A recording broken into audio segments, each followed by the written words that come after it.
Welcome to On the Moneyline, a podcast by MMA Play 365. I'm Newsom and I'm back after testing positive with COVID to do this video breakdown for the phenomenal pay-per-view that we've got this weekend, UFC 270, which in my opinion has the best heavyweight championship fight since 2011, over 10 years ago when we had Cain Velasquez versus Junior Dos Santos.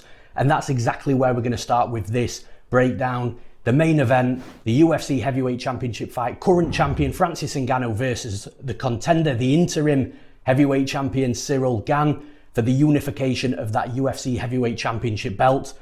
And this is a phenomenal fight from a stylistic perspective. You've got Francis Ngannou, who's the hardest hitter in MMA, devastating power, freak athleticism, a freak athlete who's also built up a wrestling game over extreme couture. That's a wrestling heavy gym. We saw that in his last fight against Stipe Miocic, defending takedowns, and he even took Miocic down himself. And Miocic is a former NCAA Division I wrestler, so that was impressive. Then on the other side, we've got Ciryl Gane, who is the most technical striker in the heavyweight division by a mile. Muay Thai background, but he's also got a sneaky good submission game as well. So stylistically, it's a phenomenal fight. Ciryl Gane is the more technical striker. He's got superior cardio. He's going to land more volume than Francis Ngannou. But the big issue is here for me is Francis Ngannou's power is such an equalizer in his fights. You can be the better striker, technical striker. You can be the better wrestler. You can be the better grappler. But Francis Ngannou, all he needs is that one shot. And I know we talk about this a lot in MMA, 4-ounce gloves. All you need is that one good placed punch. But with Francis Ngannou, that is absolutely real just because, like I said, his power is absolutely devastating.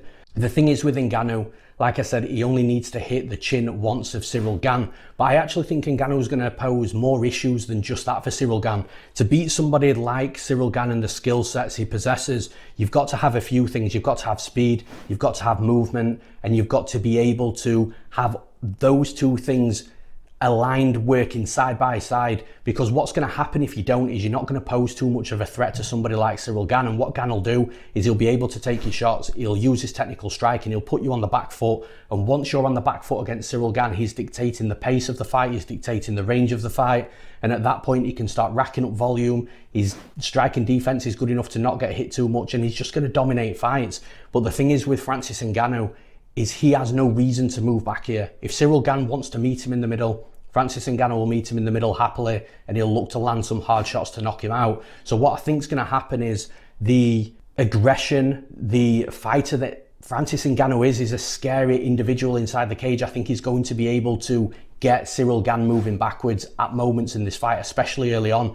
And once Ciryl Gane starts moving backwards, I'm sure he'll still be effective to an extent, but he's definitely not as efficient moving backwards as he is moving forwards.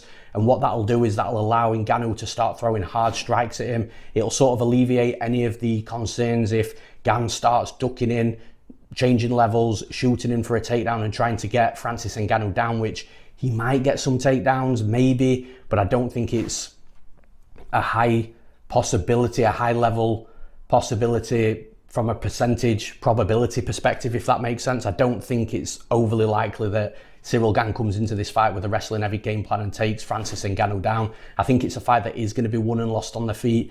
Like I said, I do like Francis Ngannou in regards to him just only needing that one shot to land, but also the fact that he's going to pose some physical problems for Gane, push Gane backwards, and we've not seen Gane moving backwards too much in the UFC career. So this might be new to Ciryl Gane. This might be something that overwhelms Ciryl Gane. If Francis Ngannou doesn't get the knockout in the first 3 rounds, then it is going to be very close because Ciryl Gane, like I say, is the better technical striker, more likely to win a decision should it go 5 rounds, all 5 rounds, or maybe a late finish should Ngannou tire. But Ngannou made drastic developments in his last fight against Stipe Miocic, pacing developments. He looked cleaner from a boxing perspective. His power was still there. He had wrestling in his back pocket in that fight. So this is a much developing Francis Ngannou that's still got the scary power that he had before when he wasn't as technical and hadn't had those developments. So I like Francis Ngannou in this fight. I'm picking Francis Ngannou to win and still the UFC heavyweight champion. Then in the co-main event, we've got another title fight, this time in the flyweight division. We've got Brandon Moreno versus Deiveson Figueiredo 3.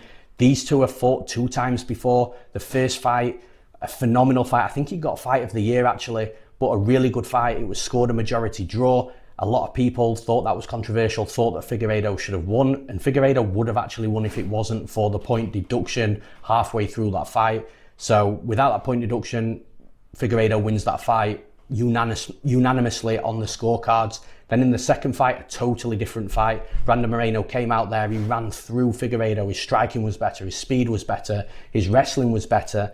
And then obviously he got that finish in the third round against Figueiredo to become the new UFC flyweight champion.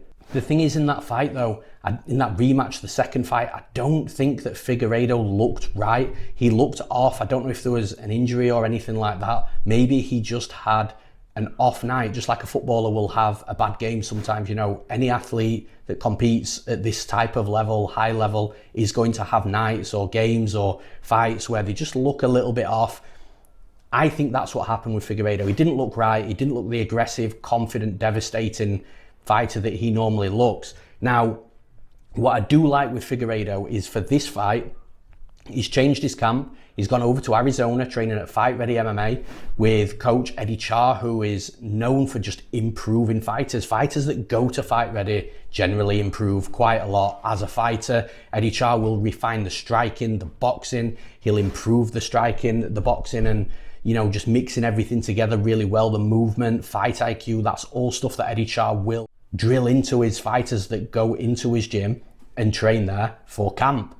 The other side to the fighting at Fight Ready as well is the fact that Deiveson Figueiredo has been able to train a lot with the former UFC two-weight double champion, the Olympic gold medalist in freestyle wrestling, Henry Cejudo. They clearly have spent a lot of time with each other. I think Henry Cejudo is going to be in his corner as well. So just having somebody like Cejudo with Figueiredo throughout this camp, I think is going to work wonders for Figueiredo. I think we're going to see, because the thing is, between both of those first fights, between Moreno and Figueiredo, I don't think that either fighter is much different now to what they were then. So they've both got a similar skill set, similar level of ability. But I think that with Figueiredo moving his camp over to Fight Ready, I think we're going to see a better version of Deiveson Figueiredo. I think we're going to see a version of Figueiredo that we've not seen before, which is scary. He's already a very aggressive, forward-moving fighter with power in his hands for a flyweight at 125 pounds. He's got wrestling already. He's got a decent jiu-jitsu game. And so's Brandon Moreno. They're a really well-matched pair. And there's a reason why these guys are having a third fight. And that's because the first fight was so good. The second fight, something wasn't quite right. And this third fight, I think, is going to definitely be more like the first than the second. But this time we're going to see a more improved Deiveson Figueiredo. I think he's going to be more dangerous. I think he's going to be sharper with his wrestling. For Moreno, I think Moreno's definitely got to try and take Figueiredo down, because that's the biggest hole for Figueiredo if he's put on his back. Yes, he's got decent jiu-jitsu, but Moreno can nullify that. But with Figueiredo training heavily with Henry Cejudo, I think his wrestling's going to be on point. I think he's going to be able to keep this fight on the feet. I think he's going to be able to dictate where that fight goes because of that. He might score some takedowns on Moreno, but Moreno's jiu-jitsu is good enough. I think he'll stand right back up anyway. I think the fight's going to be won and lost on the feet. I think there's going to be aggressive moments, exchanges. I think it's going to be another fun fight. And I think Deiveson Figueiredo, being potentially a more improved fighter with the changes he's made in his fighting career, with his fight camp, I think Deiveson Figueiredo is going to win this fight. So I'm picking Deiveson Figueiredo to win the fight and become the new UFC flyweight champion. And in the next fight, a fun one, we've got Cody Stamann versus Said Nurmagomedov. Now, Said Nurmagomedov is not your typical Nurmagomedov like Khabib. Yes, he's Russian, but his wrestling is just not the same as what Khabib's and the other Dagestani Russians are. Said Nurmagomedov, more of a striker, a very creative striker. I would compare him more to Zabit Magomedsharipov opposed to Khabib Nurmagomedov. So with Said Nurmagomedov, his movement, he flows really well. He's quick in and out of range. He likes throwing spin attacks, which can be a detriment sometimes, and he's got to be careful in this fight. We saw against Raoni Barcelos in Nurmagomedov's last fight. Once the fight started really getting into round 2 and round 3, these spin attacks, Barcelos was shooting takedowns and getting takedowns, scoring takedowns from the spins and just getting close to Nurmagomedov. So he's got to be really careful that he doesn't overly spin against Stamann, because Stamann, he's got good boxing, but it's the wrestling where he really shines in the cage, in my opinion. He's got good takedowns. He's got a decent level of top control as well once he does get a fight down to the mat. And like I said, he's got decent boxing. So Nurmagomedov's got to be careful that he doesn't overly spin. But I do think there's a big difference in regards to the level of skill set between both fighters on the feet. I think Nurmagomedov is going to absolutely style on Cody Stamann on the feet. Stamann's going to need to get into boxing range to really get his striking going. And Nurmagomedov's movement is so unorthodox, it's so creative, he's so quick. He's just not going to allow Stamann to be inside boxing range to exchange punches for too long in this fight. For Stamann to win this fight, I think he's got to score takedowns. And Nurmagomedov's not easy to take down. And when you do take him down, he can get back up to his feet. And Cody Stamann just doesn't have that crushing, top, wrestling, heavy game to keep somebody like Nurmagomedov down for too long. I do think that Cody Stamann will score takedowns throughout this fight. I do think he could potentially get 3 or 4 takedowns, but I don't think he's going to do too much with the takedowns after that point, which means that if this fight does go to a decision, the judges will be basing this on who's been more active on the feet, who's the fighter looking better, styling, more likely fighter to finish, and that falls into the realm of Saeed Nurmagomedov. So I do think that Stamann's going to have his moments, but I think the fight's going to be won and lost on the feet, and I can't see Nurmagomedov losing a fight that is won and lost on the feet. So I'm picking Saeed Nurmagomedov to win this fight. And in the next fight, this is going to be an absolute banger. We've got Michel Pereira versus Andre Fialho. And this fight, like I said, is going to be an absolute banger. You've got Michel Pereira, who is crazy inside the cage when he wants to be. He'll backflip into mount. He'll hop off the side of the cages, Superman punches. He'll throw rolling thunder kicks. He's got power, he's a freak athlete. But then on the other side with Andre Fialho as well, for those that have never watched Andre Fialho, he's got freakish power himself. You look at his last fight, the way he ended that fight with the short elbow that just didn't look like it had anything behind it at all, and absolutely knocked his opponent out cold. So again, you've got Michel Pereira, who's a ball of energy inside the cage, can literally do crazy stuff like backflips, and then you've got an absolute knockout artist like Andre Fialho on the other side of the cage. It makes for a great fight. I am siding though with Michel Pereira in this fight for a couple of reasons. The first one is, outside of that fun, exciting, explosive game that Pereira's got, he's actually got a decent technical game, decent takedowns, good top control.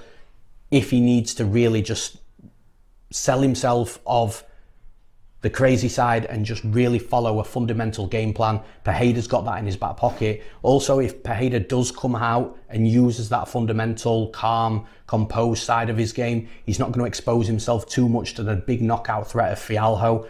Also, I just feel that Pereira's fought the better level of competition. I think he's the better athlete. I think he's going to have a size advantage on Fialho as well. So I think Fialho is going to have moments in this fight. He's definitely got that knockout power to put Pereira out. So don't be so shocked if Pereira ends up laying unconscious at some point, but I just think it's a low percentage outcome. I think Pereira is going to be able to mix in a bit of crazy, but then really nail down his fundamentals, slow the fight down, and just be able to dictate where the fight goes. And that's the key thing, because if Pereira does then decide he wants takedowns, I think he can get takedowns on Fialho as well. I'm picking Michel Pereira to win this fight. And in the next fight, we've got an interesting one here with Rodolfo Vieira versus Wellington Turman. And this fight's interesting because it almost depends on how long this fight goes on for. If the fight gets extended, then someone like Wellington Turman will be able to take over. But this is the issue with Rodolfo Vieira. He's probably the most credentialed BJJ fighter in the UFC. He's an absolute phenom on the mat. He can score takedowns, he'll roll on top of you, he'll be able to get submissions from anywhere, and he will submission hunt as well. Like I said, he's a very legit black belt, but the issue with somebody like Rodolfo Vieira is very big for the division, and because of that, he clearly cuts a lot of weight. His cardio suffers because of it, and we have seen it in fights where he'll have a phenomenal round one, he'll come out in round two a little bit decent as well, but then the longer the fight goes on, the more energy is expended, and then the more it allows other fighters, his opponents, to just take over the fight and just be able to control him. And we saw that in the last fight when we saw Anthony Fluffy Hernandez actually submit somebody like Rodolfo Vieira, which was crazy to see, but at the same time it wasn't surprising because Vieira was just that tired. Now in this fight with Wellington Turman, I don't think Wellington Turman, although he's a BJJ black belt himself, I think Rodolfo Vieira's levels above him in regards to the BJJ. I don't think Turman will want anything to do with Vieira on the mat, but I do think Vieira's going to get takedowns in this fight. I definitely think he's going to get takedowns in that first round. Wellington Turman, he can be backed up. He can have the distance closed on him. So I don't think that somebody like Turman's got the speed, the movement, and the aggression to be able to stop that distance from being closed. And I think Vieira is going to be able to close the distance relatively well, relatively easily. I think he's going to get the takedowns on Turman, and I think that he's going to be able to find a submission at some point in the fight. However, if he doesn't, then that's where it's really dangerous for Vieira, because if the fight goes late, it doesn't matter if Vieira is absolutely levels above Wellington Turman. Even if he's levels above Turman, if he gets tired, Turman will be the better fighter. There's no doubt about that. But I do think that we're in a position here where we're looking at, does the fight finish early? Does it finish late? If it finishes early, definitely more likely to be Vieira. If it does finish late, then it's going to be Wellington Turman that finishes better, and he might just sneak rounds 2 and 3 on the judges' scorecards or get a late finish. But I do think that Vieira is going to be too much for Turman in the early moments in this fight. I do think he finds that finish. I'm picking Rodolfo Vieira to win this fight. And in the next fight, we've got Michael Morales, the UFC newcomer, versus Trevin Giles, who's fighting at welterweight for the first time in his career. A really interesting fight. I like Michael Morales as a fighter from what I've seen in tape. He's got a decent all-round game. He's dangerous on the feet. He can score takedowns. He's got a decent top game as well. It's not a crushing top game, but it's definitely got a level of control down there. But with Trevin Giles, like I say, coming down at welterweight, from what I've seen on Instagram, his shape looks phenomenal. He looks like he's definitely done this the right way, not just tried to cut a ton of weight. He's definitely been prepared, got the help behind him, and he's come down naturally, and he does look good for it. And the thing is, I do struggle to trust Trevin Giles in some fights, because he has shown poor IQ at times, you know, going for takedowns when he's hurt his opponents, or, you know, staying on the feet when he should be taking his opponents down. He's got questionable fight IQ historically. That's the reason why I do struggle to trust Trevin Giles. But in this spot against Michael Morales, the newcomer, I think it's going to be a good fight. I think Michael Morales will definitely put up a good fight, but I just like the fact that Trevin Giles has that UFC experience. He's fought better fighters and competed against better fighters and beaten better fighters than Michael Morales, in my opinion. I think that Trevin Giles is got a good striking. He's got a good all-round game. He can wrestle. He's got a decent top game. He can give away bad positions on the mat at times. Again, that falls into the realm of the fight IQ. But from an overall perspective, I think Trevin Giles has got more than enough in this fight to cause problems for Michael Morales. Use his experience, use the fact that he's been in there with better competition, and just put Michael Morales in positions that he's never been in before. And I do think that Michael Morales is going to start this fight off the better fighter, but I think Trevin Giles is going to build into it, and I think Trevin Giles will be able to get his hand raised at the end of the night. So I'm picking Trevin Giles to win this fight. And in the next fight, we've got another newcomer. Not Matt Frevola. We've got Matt Frevola versus Genaro Valdez. Genaro Valdez trains with Brandon Moreno, and this dude is a live wire. Crazy, crazy fighter. He only knows 6th gear. He doesn't know anything about the 1st gear or the 2nd gear. He just goes 0 to 100. Crazy striker.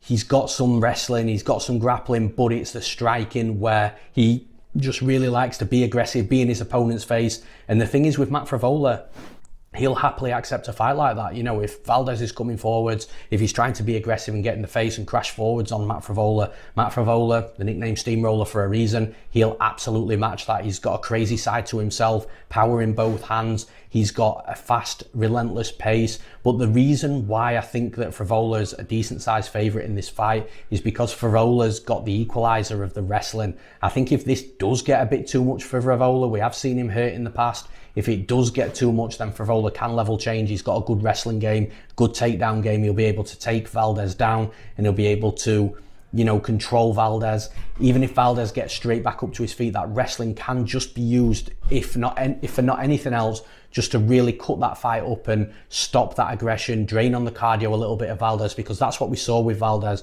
He's got this crazy relentless pace, but he's not got the cardio to match it. So I do think it's a match made stylistically for somebody like Matt Frevola, who can match that level of crazy, who's got the cardio to back it up, and can break things up with the wrestling and grappling should he need to as well. So for those reasons, I'm picking Matt Frevola to win this fight. And in the next fight, we've got Tony Gravely versus the newcomer, another newcomer, Saimon Oliveira.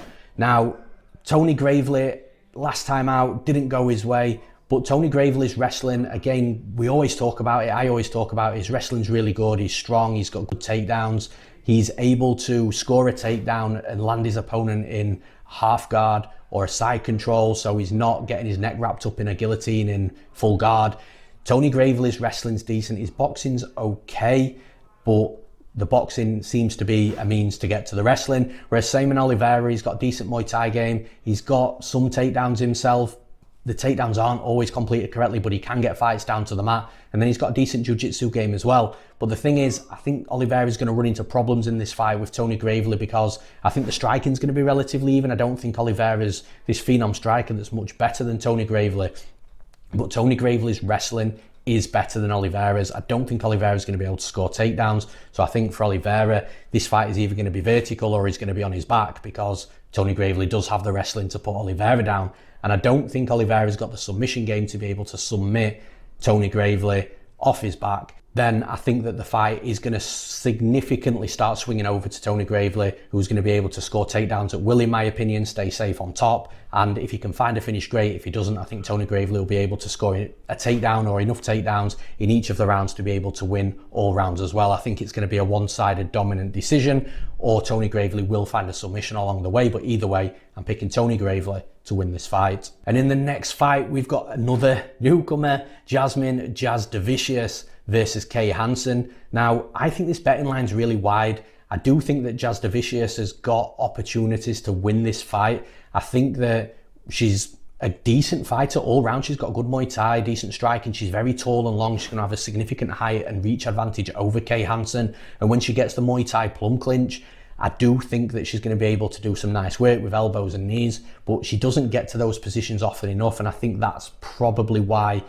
the betting line is starting to widen a little bit. But Jasudavicious has got a wrestling background as well. I think she's a silver medalist wrestler at the Olympics, so she's got a good wrestling background. She's got enough tools here to cause problems for Kay Hansen. The problem is, I think that she's going to have an issue actually finding Kay Hansen in regards to closing the distance, getting tied up with her, because that seems to be Jasudavicious' game. Yes, she can strike, but with someone like Kay Hansen, who's going to be the better striker, I think that Jasudavicious has got to close the distance, tie up with her, either work in the clinch or score takedowns. And Kay Hansen's decent on the mat as well. I don't think Kay Hansen will be able to submit from bottom, but I do think she's good enough to sweep, reverse, or stand back up to her feet. And the speed and movement of Kay Hansen on the feet, I think, is going to be the real problem for Jasudavicious. Like I said, I don't think Jasudavicious is going to be able to find Kay Hansen enough to be able to really dominate rounds and take 2 out of the 3 rounds. So although I do believe the line is too wide, I think they match up better than the betting line suggests. I do think that Kay Hansen stylistically, from a physical perspective, the physical attributes with that speed and movement and the sharp striking is going to be enough to cause problems for Jasudavicious. I don't think it's going to be a one-sided fight like the betting line suggests, but I do think Kay Hansen's going to win. I'm picking Kay Hansen to win this fight. And in the next fight, we should have had this a few weeks ago. The UFC have rebooked it, and I can absolutely see why. We've got Raoni Barcelos versus the newcomer Victor Henry. And this fight is going to be absolute fireworks for as long as it lasts. Victor Henry's game as they come. His striking is wild, he's aggressive, he's got decent cardio to back that up. He kicks well, he punches well, he likes to crash forwards, be in the face of his opponents. But he's also got this wild submission game as well, where he is dangerous with sweeps, with reversals, and his scrambles. He can get submissions from pretty much every position. And then he's fighting an absolute phenom, a beast in Raoni Barcelos, who is also good everywhere. Barcelos has got power on the feet, he's got good Muay Thai, kicks well, kicks hard, punches hard, combinations. He's a Brazilian national wrestling champion, so he's got good wrestling. He's got a crushing topside BJJ game with good submissions as well. He's the entire all-round package. And if this was anything other than Raoni Barcelos, a fighter with a skill set that's lesser than Raoni Barcelos, Victor Henry would absolutely be live here. But the problem is, he's got a beast in front of him, and although Victor Henry's definitely going to have moments in this fight where he's excited and we're all being wowed at the fight that we're seeing, I think Barcelos, over the course of the fight, will be able to slow things down a little bit. I think his skill set will start to shine through the longer the fight goes, and I think that we see a crazy first round here, or at least a crazy first few minutes, but then Barcelos will just use his skill set, his experience, the fact that he's been in there with better fighters, better quality fighters, and just be able to start not slowing the fight down, but being able to get a grasp of the fight and start to be able to control the range and the distance. And once Barcelos starts to get into that flow state where he is dictating where the fight's going and how fast the fight's going, I think he'll start to really take over the fight, potentially find a finish late. But if he doesn't, I do trust Barcelos over 3 rounds to win at least 2 out of those 3 rounds, potentially all 3. So for those reasons, I'm picking Raoni Barcelos to win this fight. And in the next fight, we've got Vanessa Demopoulos versus Vanessa Gomez Juarez. And this fight, again, supposed to have happened last week. The fight got cancelled, moved to this card. Not really sure why, but I do think it's a very well-matched fight. And I do think that Gomez Juarez is probably just ticking the boxes in every area over Vanessa Demopoulos. Vanessa Demopoulos is a decent all-round fighter herself. Doesn't really shine in any particular area, but she does prefer to get fights down to the mats, use her wrestling, use her grappling, and that's where she's most comfortable. But the thing is, Gomez Juarez is decent there. I think she had a bad UFC debut against Lupi Godinez, who just dominated her. I didn't expect Lupi Godinez to come out and absolutely nail Gomez Juarez like that. So props to Lupi Godinez, but Vanessa Demopoulos isn't Lupi Godinez.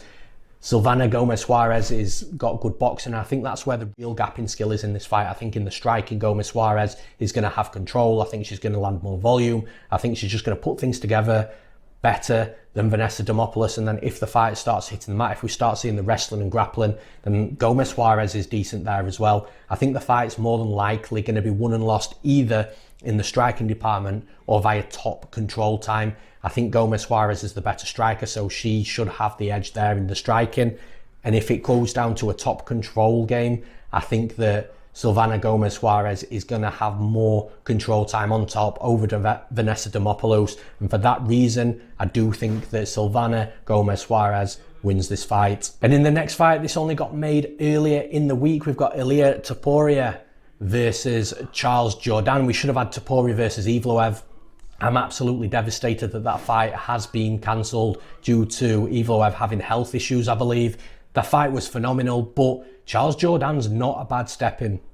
It could have been much different. We could have had a fighter making his UFC debut on a few days' notice and Ilia Topuria just being a minus 1,000 favourite and just absolutely running through him. But Charles Jourdain's, you know, a UFC vet at this point. He's experienced, he's a good fun fighter himself, so it's going to make for a decent fight. I actually think Charles Jourdain's going to have some success on the feet, but the problem is, once Ilia Topuria lands hard on Charles Jourdain, even if he doesn't knock him out, I think it's going to hit Jourdain hard enough that causes some hesitancy coming forward and exchanging. And once that hesitancy starts kicking in for Charles Jourdain, what that'll allow is Ilia Topuria, again, mentioned it in the main event with Ciryl Gane, it'll allow Topuria to control the range, control the pace of the fight. It'll allow Topuria to come forward, land strikes. It'll allow him to find the entries into takedowns. And once the takedowns start coming, Charles Jourdain gets put on his back. I think Topuria is just a beast on the mat, legit BJJ black belt, legit submission grappling game. And I think Jourdain's just going to be beaten to the punch. I think he's going to be beaten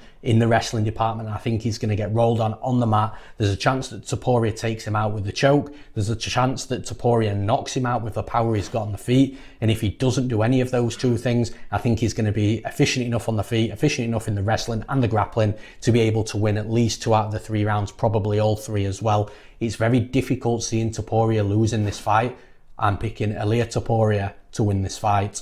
And finally, a fight that is definitely going to be flying under the radars because we've got 2 newcomers and it's a short notice fight, but we've got Jack Della Maddalena fighting Pete Rodriguez. Now, Jack Della Maddalena from Australia, a very technical fighter, switch stances really well. He will look to land combinations. He'll hit to the body, to the head. He'll mix in kicks. He's got some power as well, but he's definitely one of these all-round type technical fighters that will just mix things up and just be efficient on the feet, land volume and hit that volume with decent power from time to time, but also will put more power behind his strikes as well. He can slow down later in fights, but ultimately he looks like a really technical fighter that I think is going to do good things in the UFC. You can see his fundamentals are absolutely on point.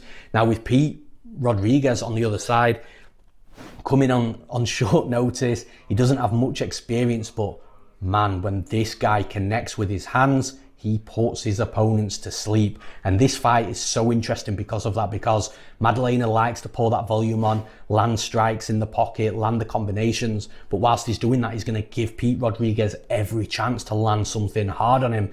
And Pete Rodriguez, I'm telling you, some of the knockouts, go and watch the tape on him. Some of the knockouts he's scored just makes you sit back in your seat and just be like, oh wow, like this dude has got legit power. I can see why the UFC have drafted him in, even though he's not overly experienced. The fight's going to be really interesting, but I do have to favour somebody like Jack Della Maddalena, who I do believe has got the higher ceiling. I believe is the more efficient fighter, who's going to do the better work in the areas that matters, the area that the fight's likely going to be won and lost on, which is in the striking.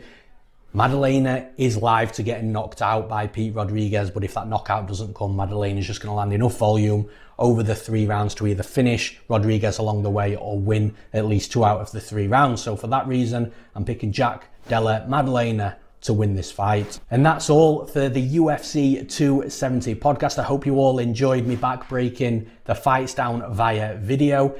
If you like the breakdowns, if you like the video, please hit the like and subscribe button onto the MMA Play 365 YouTube channel, and obviously this podcast episode. I appreciate all the support always. I hope you all enjoy the fights on Saturday night, and we'll see you next week.